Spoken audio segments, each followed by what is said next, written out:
Bismillahirrohmanirrohim. Assalamualaikum warahmatullahi wabarakatuh. Dan salam sejahtera bagi kita semua. Dan semoga kita selalu dalam lindungan Allah Subhanahu wa Ta'ala. Amin amin ya rabbal alamin. Selamat datang di channel YouTube kami. Di sini, kami hadir untuk memberikan inspirasi, motivasi, dan wawasan yang bermanfaat. Bersama-sama kita akan menceritakan cerita pendek yang menarik, membahas tantangan kehidupan, dan meraih potensi terbaik kita.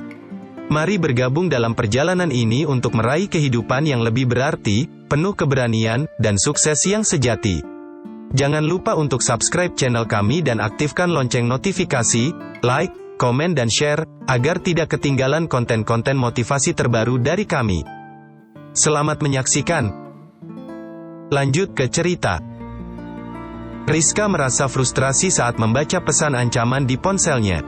Setiap usaha untuk menjauh dari bos barunya selalu dihadapi dengan tanggapan yang mengabaikan. Ia benci hal ini. Apes, gumamnya kesal sambil meletakkan ponsel kembali di atas meja. Hari kerja, dan seharusnya ia berada di kantor seperti biasa. Namun, ia masih ingin membolos. Dengan terus absen dan bersikap seenaknya, ia memberikan alasan kepada bosnya untuk memecatnya. Meskipun pekerjaan itu telah memberinya banyak hal pengalaman dan kehidupan yang layak sehingga ia bisa menyewa kontrakan ini dan membeli apapun yang diinginkannya tanpa banyak memikirkan uangnya sendiri sejak bos baru mengambil alih, pekerjaan yang dulu ia sukai sekarang menjadi hal yang paling ia benci. Baginya, pergi ke kantor seperti pergi ke neraka. Semuanya tidak lagi hanya soal uang, tetapi juga kesehatan mentalnya itu jauh lebih penting baginya.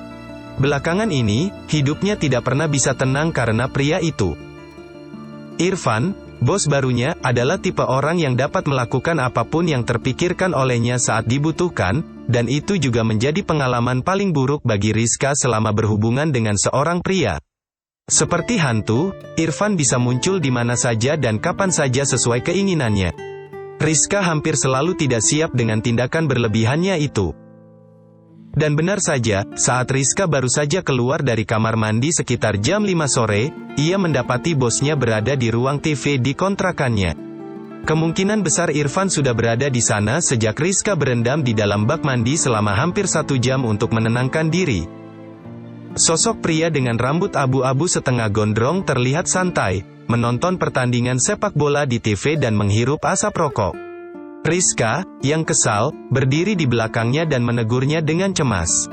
Mungkin ia harus pindah agar tidak lagi menemukan pria itu masuk ke rumah tanpa izin. Irfan menoleh dan tersenyum sinis. Dia bangkit dari sofa dengan rokok di tangannya dan memadamkannya. Rizka mencoba melawan atau tidak melawan sama sekali, tetapi ia tahu bahwa Irfan akan selalu menyiksanya dimanapun ia berada. Rizka mencoba menunjukkan sedikit perlawanan. Namun ia tahu bahwa itu tidak akan berpengaruh pada Irfan. Rizka mencoba mencela obsesi Irfan terhadapnya, tetapi Irfan hanya tertawa mengejek dan mendekatinya dengan intimidasi. Wajahnya yang kuat, tubuhnya yang tegap, dan tatapannya yang tajam membuat Rizka merasa kecil di hadapannya. Dulu Rizka mudah terpikat oleh Irfan karena ia tidak menyadari sifat aslinya. Namun, dari dekat, kekurangan Irfan menjadi terlihat jelas. Irfan adalah tipe lelaki yang paling buruk, tersembunyi di balik penampilan yang menarik dan mahal. Rizka melangkah mundur saat Irfan mendekatinya. Meskipun merasa takut, ia tetap menatapnya dengan tatapan tegas. Rizka menyindir bahwa Irfan terobsesi dengan kekasih musuhnya sendiri. Irfan memuji ketajaman kata-kata Rizka dan mengatakan bahwa ia akan mengeluarkan Rizka dari daftar pengecualian. Irfan mendekatkan wajahnya dan melihat tangan gemetar Rizka yang memegangi ujung handuk di dadanya. Meskipun dia tergoda dengan tubuh Rizka yang memprovokasi, ia tahu ini bukan hanya tentang menaklukkan gadis keras kepala. Ada sesuatu yang mengganggunya dan membuatnya marah. Rizka mengejek Irfan dengan gembira, meskipun dia merasa takut. Tatapannya dan kata-katanya mengungkapkan ketegasan yang berbeda. Irfan tidak menjawab dan tatapannya menggambarkan keinginannya untuk menelan Rizka hidup-hidup. Dia bertanya apakah ia membuat Rizka terangsang. Wangi sabun dari tubuh Rizka membuatnya tergila-gila. Dia mengagumi kulit bahu putih yang masih basah dan wajahnya yang segar. Bibir Rizka yang merah alami lebih menarik daripada lipstik yang pernah dipakainya. Irfan pernah hampir mencium Rizka tanpa alasan sebelum pertemuan yang tidak menyenangkan ini. Namun, ia tidak akan melanggar prinsipnya sendiri. Dia tidak akan menyentuh gadis yang pernah tidur dengan kakak iparnya. Rizka mencela Irfan dengan suara rendah namun berat. Irfan hanya ingin membungkam mulutnya dengan bibirnya. Rizka menyebut nama Hardi dan itu membuat Irfan emosional. Kata-katanya mengganggunya. Rizka menyebut tentang kesamaan mereka dalam menyukai orang yang lebih tua.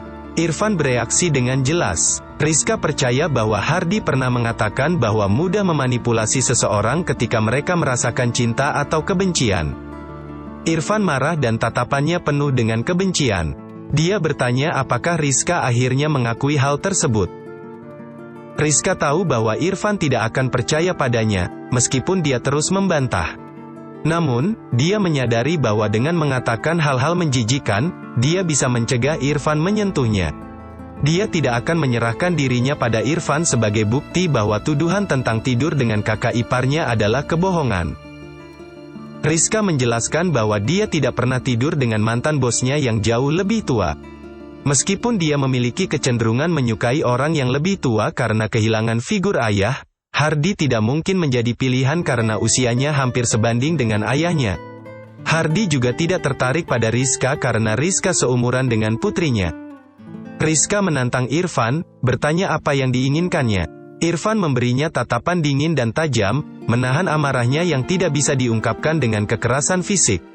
Meskipun ia kesal karena Rizka terus melawan, ia mempertahankan prinsipnya. Irfan mengancam Rizka, menyuruhnya untuk datang ke kantor besok. Cuti Rizka sudah berakhir. Irfan berbalik dan tampak siap pergi. Setelah hampir menelanjangi Rizka dengan tatapan dan gerakan tangannya, Irfan tampaknya ingin langsung pergi. Rizka terkejut dan terdiam, masih dalam keadaan syok. Dia tidak menyangka bahwa Irfan hanya ingin mengakhiri pertemuan mereka begitu saja. Rizka memprotes, mengatakan bahwa dia tidak pernah mengajukan cuti dan sengaja meliburkan diri karena dia ingin dipecat, bukan berlibur. Irfan berbalik dan dengan kasar menegaskan bahwa hanya dia yang bisa memutuskan apakah Rizka berhenti dari pekerjaannya atau tidak. Rizka kesal dan tetap melawan, menyatakan bahwa dia tidak akan datang ke kantor. Irfan mendekat dan mengatakan sesuatu yang membuat perlawanan Rizka sia-sia. Dia mengancam akan memberitahu ayah Rizka tentang rumor bahwa dia dipecat setelah terungkap memiliki hubungan gelap dengan mantan bos yang berusia 40 tahun. Rizka terkejut dan kehilangan kata-kata. Irfan menyatakan bahwa pemenang selalu mengambil segalanya dan bahwa dia bisa mendapatkan lebih banyak daripada yang bisa dimiliki oleh Rizka. Dengan ancaman terakhir, Irfan pergi dengan penampilan berandalnya, meninggalkan Rizka tanpa kata-kata. Setelah Irfan pergi dengan senyuman kemenangan, kedamaian Rizka selama 2 minggu berakhir. Rumor tentang hubungan gelap dengan bosnya yang berumur 40 tahun dan pemecatan massal yang dilakukan Irfan mengguncang kantor. Meskipun Rizka tidak pernah terlibat dalam hal itu, Irfan terus memperlakukannya dengan kejam sebagai bentuk sakit hati. Motif Irfan yang jelas adalah memberi Rizka pelajaran dengan terus memaksa dia datang ke kantor, tempat yang paling ia benci saat ini. Rizka merasa terjebak dalam situasi yang tak adil. Setiap harinya, dia dipaksa datang ke kantor yang penuh dengan kenangan buruk dan kebencian.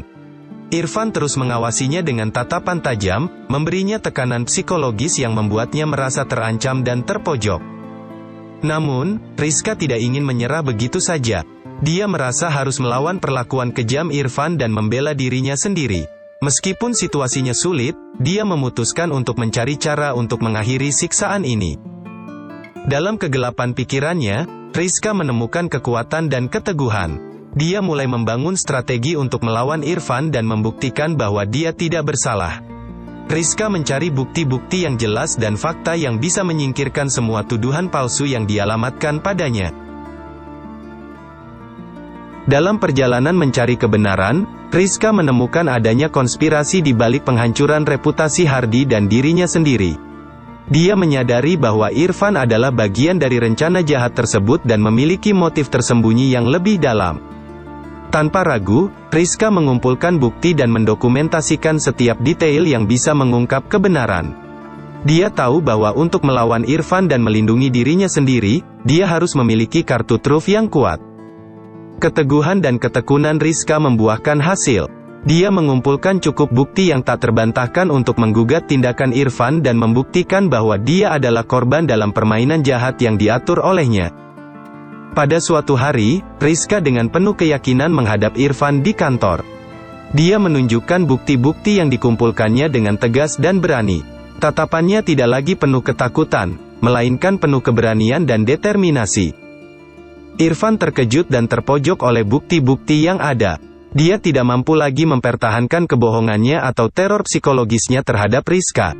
Semua usahanya untuk menjatuhkannya berbalik menjadi senjata yang menghancurkannya sendiri. Akhirnya, Rizka meraih kemenangan yang dia perjuangkan dengan gigih. Irfan dikalahkan oleh kebenaran dan keberanian Rizka. Dia dikeluarkan dari perusahaan dan dipaksa menghadapi akibat dari perbuatannya. Rizka, dengan harga diri yang terjaga dan reputasinya yang bersih, melangkah maju. Dia telah membuktikan bahwa keberanian dan keteguhan dapat mengalahkan kejahatan dan kebohongan. Rizka si gadis biasa telah menemukan kekuatannya dan menulis babak baru dalam hidupnya yang penuh dengan keadilan dan kebenaran.